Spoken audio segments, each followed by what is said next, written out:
Pemirsa, Anies Baswedan disebut sudah menjalani uji kelayakan dan kepatutan di Dewan Pimpinan Wilayah Partai Keadilan Sejahtera Jakarta. Bila akhirnya DPP PKS resmi menerbitkan rekomendasi kepada Anies Baswedan sebagai Cagup Jakarta, DPP PKS akan mendorong kader internalnya sebagai Cawagup Anies.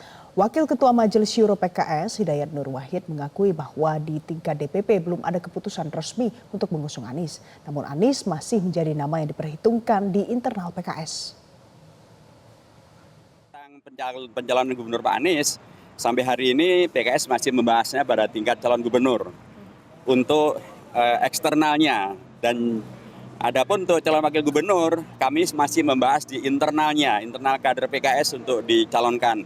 Bila Pak Anies dicalonkan sebagai calon gubernur dan bila nanti DPP memutuskan, karena sampai hari ini yang mengusulkan memang DPW tapi masih dalam proses pembahasan di DPP.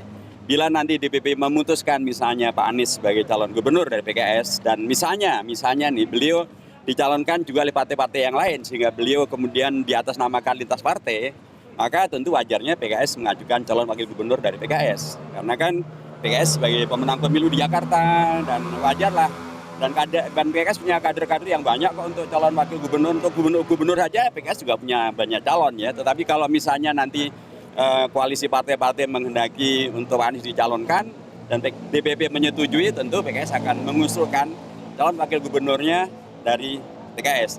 Periode yang lalu PKS sudah mendukung Pak Anies, calon gubernur, calon wakil gubernurnya nggak ada dari PKS tuh. Maksudnya sekarang nggak ada lagi.